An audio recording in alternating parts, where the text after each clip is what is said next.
Okay, welcome back everyone. Josh Weber here with Big Red Jelly, where we help brand, build, and grow businesses of all shapes and sizes by combining human creativity with powerful digital tools or practices. So today's video is going to lean more toward the practices side of that statement.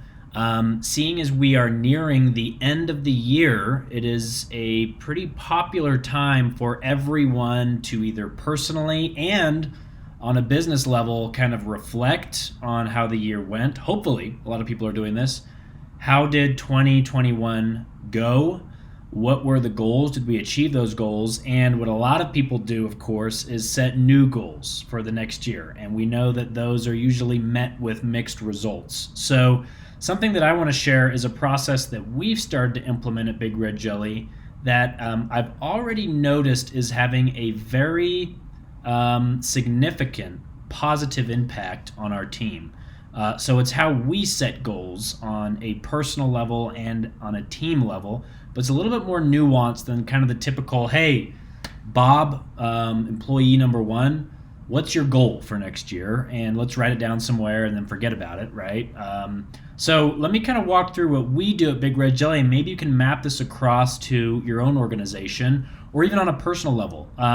This is not perfect. We're still fleshing out some things, but you might pick up one or two interesting points. And if you have some recommendations, please do share them. I am looking to tweak this and optimize it and make it better and better every quarter and every year. So, number one, the first thing that we took a step back and we did was we really solidified job roles and titles for everyone at Big Red Jelly.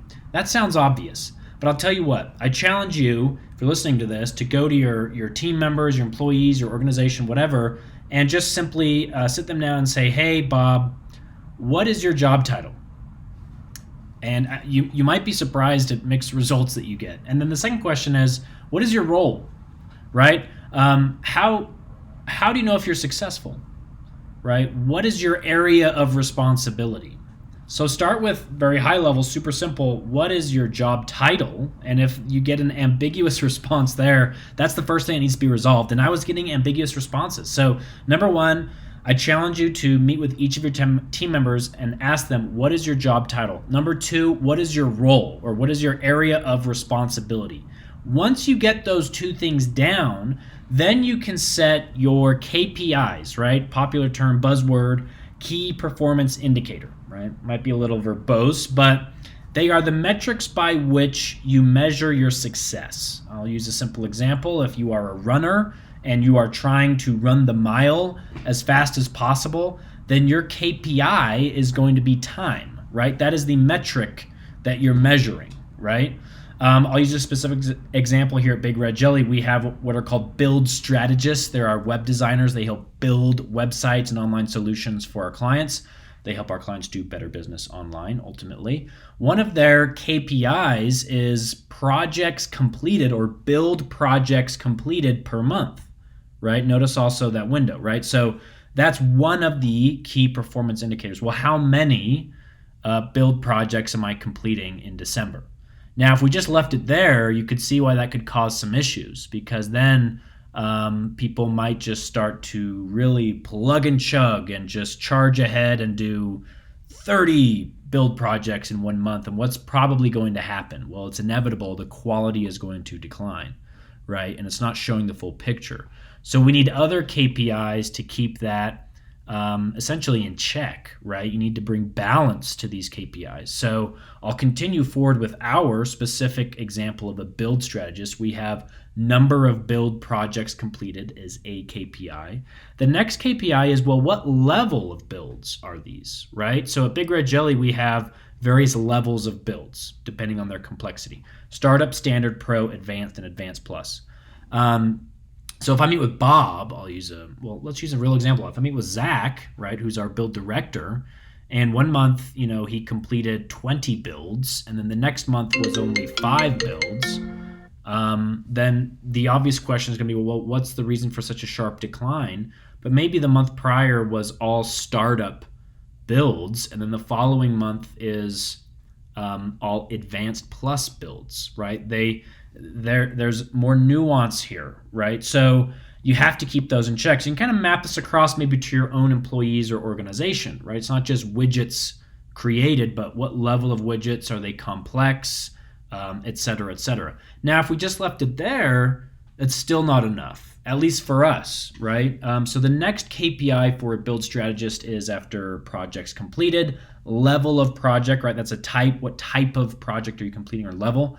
The next one is, well, how many positive reviews did you get? It's a quality KPI, right? So great, you did a good amount of projects completed. They were at a high level too, or the majority were, but they were also high quality. So this is somewhat nuanced as well, because we track this by seeing how many positive reviews their clients have left on platforms that matter for us, like Google, Clutch, Design Rush, Facebook, and a couple other platforms. But obviously some of that's left up to the client performing that duty. So there's a little bit of an asterisk there, but it does help measure, for the most part, over long term, some trends you might see. Like, if one person is just very different, an outlier, both positive or negative in that KPI, that's learning experience. And you might ask them, well, how are you getting so many positive reviews? Tell me what you're doing, right? So we have number of projects completed, level of project, and then the quality of the project. And then we also have two other KPIs that we're tracking, which is recovery clients and offboard clients. In other words, like how many clients this month did you have problems with? Were you able to recover these problems, right? And that's not always because of the build strategist. It might just be a misunderstanding or a number of different issues. And then did we have any offboarded, right? So any clients that ended up, it wasn't a good fit, and why, right? We can perform an autopsy there and really figure out what the reasoning was. There's actually one more KPI I forgot, which is integrations per build, right? So these are digital tools that we help set up the client with to make that a more effective build project. But I bring this all up for a very simple explanation of, starting from the top down, what is your title? What is your job title? What is your area of responsibility? Okay, now given those two things, what are the metrics by which you measure your success, aka KPIs, right? Key performance indicators. Once you have those KPIs, though, now what? Now you can set goals, in my opinion. But before you can set goals, you have to set the minimum standard, or the expectation, or quota, I think, for each KPI. In other words, if you're following the process, if you have been trained effectively, if you have the resources you need, and if you're just doing your job, really the summary is, if you're doing your job the right way, you should be hitting these minimum standards for each KPI consistently. And you set those low, right? Because that's the expectation. But it should be the expectation. It's, again, that quota, right? And if someone misses that 1 month, 2 months, 3 months in a row, a conversation needs to be had. And it's very transparent now. It's very obvious for both parties that there's something wrong here, right? And we need to fix it on a personal level, or in a process level, or training level, right? Then once the minimum standards are set for each KPI, now you can set goals and say, okay, well, we've got these set up. What's your goal, though, for projects completed, for level of projects, for positive reviews? That's where they get excited. And hopefully most of the focus is on the goal side of each KPI. And what that will naturally do, psychologically, subconsciously, is it will draw them toward the upper side of the spectrum for each KPI. And the results are phenomenal. So, we've just implemented this process for a couple months. Like I said, we're tweaking this, and the results are really outstanding and great transparency. People like to know the metrics by which they are successful, right? We like to play sports and see the scoreboard. It would be frustrating to not know what the score is. It would be frustrating to not know what our trajectory is.